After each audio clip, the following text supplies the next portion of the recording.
O Senhor esteja com todos. Ele está no meio de nós. Proclamação do Evangelho de Jesus Cristo segundo João. Glória a vós, Senhor. Naquele tempo, Jesus partiu da Samaria para a Galileia. O próprio Jesus tinha declarado que um profeta não é honrado na sua própria terra.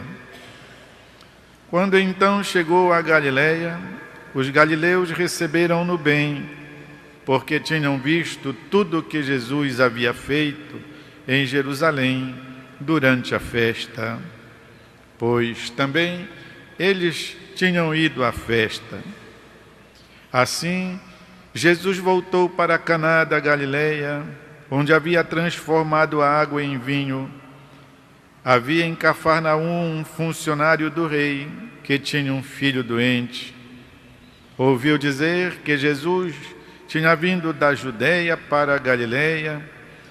Ele saiu ao seu encontro e pediu-lhe que fosse a Cafarnaum curar seu filho que estava morrendo. Jesus disse-lhe: se não virdes sinais e prodígios, não acreditais. O funcionário do rei disse: Senhor, desce, antes que meu filho morra. Jesus lhe disse: podes ir, teu filho está vivo. O homem acreditou na palavra de Jesus e foi embora. Enquanto descia para Cafarnaum, seus empregados foram ao seu encontro, dizendo que o seu filho estava vivo. O funcionário perguntou a que horas o menino tinha melhorado. Eles responderam: a febre desapareceu ontem, pela 13h. O pai verificou que tinha sido exatamente na mesma hora em que Jesus lhe havia dito: teu filho está vivo. Então ele abraçou a fé, juntamente com toda a sua família. Esse foi o segundo sinal de Jesus. Realizou quando voltou da Judeia para a Galileia. É palavra da salvação. Glória a vós, Senhor. Queridos irmãos e irmãs, estamos no tempo santo quaresmal. Ontem, domingo, comemoramos Domingo da Alegria, porque já estamos pressentindo as festas pascais. Logo mais viveremos o Domingo das Palmas, ou Domingo de Ramos, depois entraremos pela Semana Santa, não agora, ainda mais 2 semanas.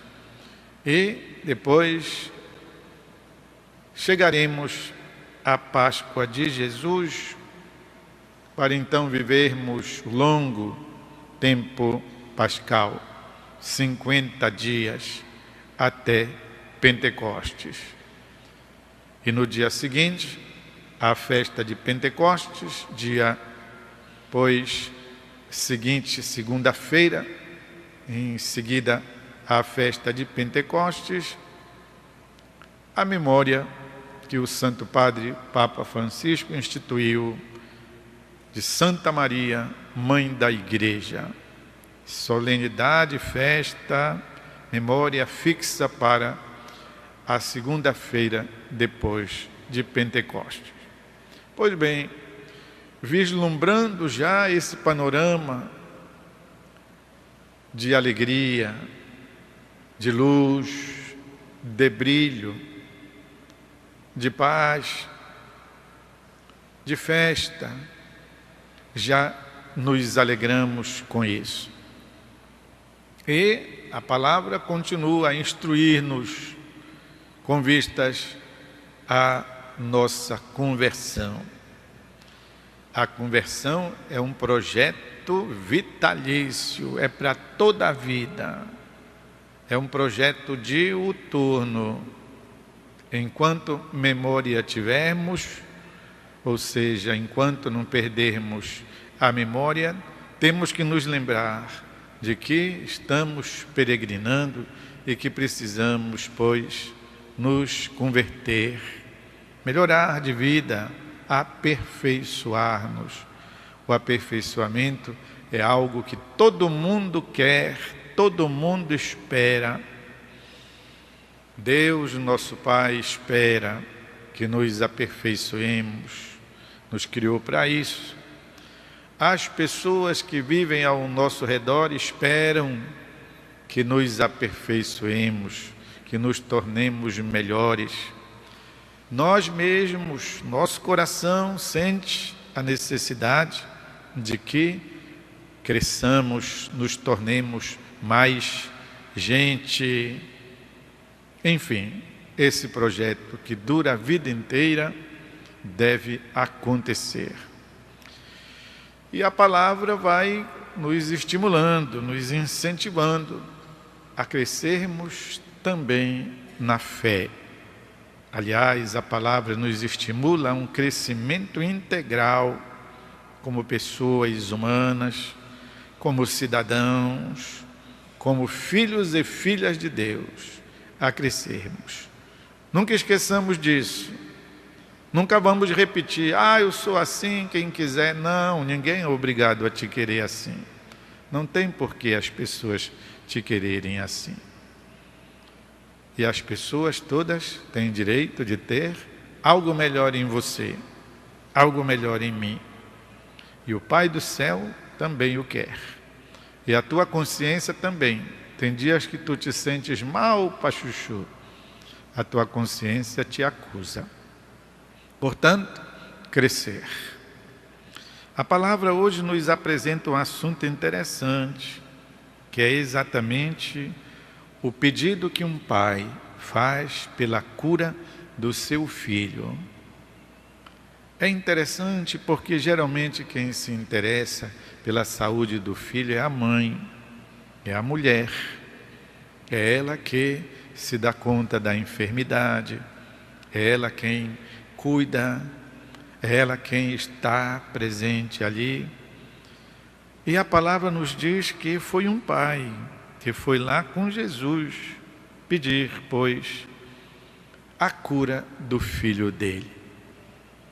Isso é interessante porque no Evangelho de São João, muitas coisas são simbólicas. E este pai, aqui representado num pai terreno, é a figura de Deus, é a figura do nosso Pai que está no céu. É a figura do Pai do céu que quer a nossa cura. E por isso apresenta aqui diante de Jesus esta possibilidade. Não esqueçamos que para providenciar a nossa cura, a nossa salvação, a nossa redenção, o Pai do céu dirigiu-se ao Filho. Está escrito lá no Salmo e reproduzido depois na carta aos Hebreus. Jesus profetizado nos Salmos que diz: não quisestes mais sacrifícios nem holocaustos de bois e de touros que se ofereciam para o perdão dos pecados. O próprio Deus, na Escritura antiga, diz: o fedor da gordura queimada me causa náusea, enjoa o meu nariz. Sendo que, portanto, o sacrifício de animais, de cordeiros, de touros, de bois, de pombinhas, não servem mais, diz Jesus no Salmo: eu disse, eu estou aqui. Eu vim, Pai, para fazer a tua vontade. E é isto. Também o Pai do céu, a vantagem nossa, dirigiu-se ao Filho. E o Filho cujo amor pelo Pai era extremado, não olhou sua própria vida, sua própria sorte. Ainda, e para expressar a totalidade do amor do Filho, Jesus, ao prever a paixão, ou seja, o sofrimento, aquilo que lhe ia padecer, suou sangue, como os evangelistas nulo apresentam, pois, no Horto das Oliveiras, prevendo a agonia que deveria sofrer, o escarnecimento, o maltratamento nas mãos dos mestres, dos sacerdotes, dos anciãos do povo, Jesus gelou. E entretém-se com o Pai, perguntando se não existe uma outra possibilidade. Pai, dá um jeito, vê se tem aí uma outra maneira, não é? Jesus diz isso usando as expressões que todos nós conhecemos da Bíblia. Pai, afasta de mim este cálice. Cálice na Bíblia quer dizer sofrimento. E no entanto, depois Jesus põe a mão na cabeça e diz, porque aprendeu de Nossa Senhora, e no entanto, não seja feita a minha, mas a tua vontade. Um dia Nossa Senhora contou a Jesus como foi o encontro dela com o anjo, depois que o anjo fez a proposta de Deus, ela respondeu, eis aqui a serva do Senhor, faça-se em mim conforme a tua palavra. Assim Jesus, instruído pelo testemunho de sua mãe, repete, parafraseia a mesma frase lá no Horto das Oliveiras. E no entanto, não seja feita a minha, mas a tua vontade.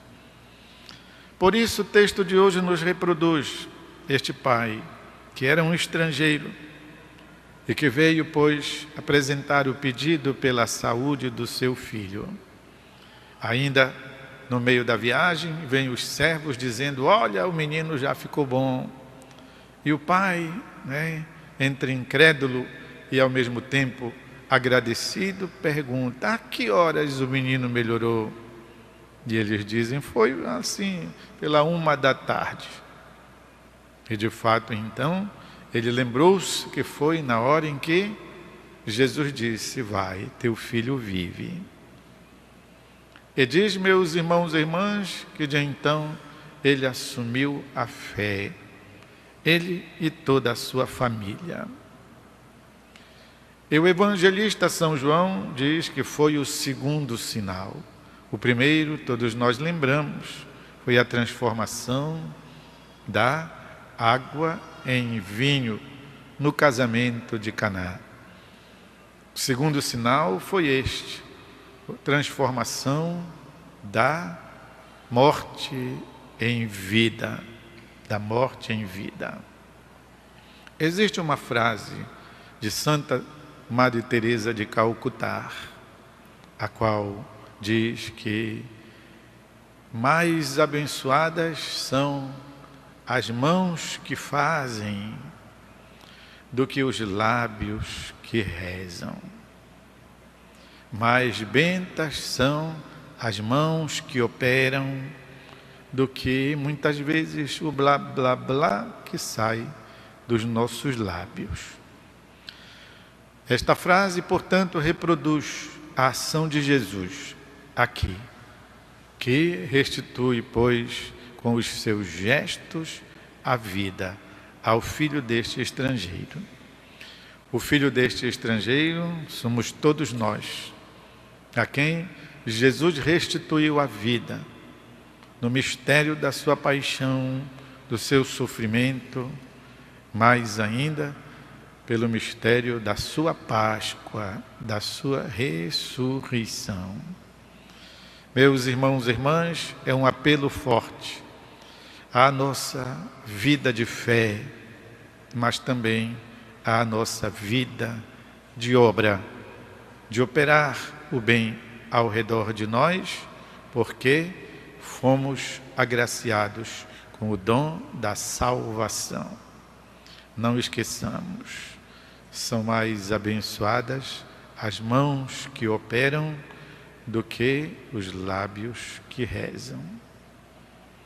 Vamos fazer um instante de silêncio. Procure deixar escorrer para dentro de você alguma coisa boa.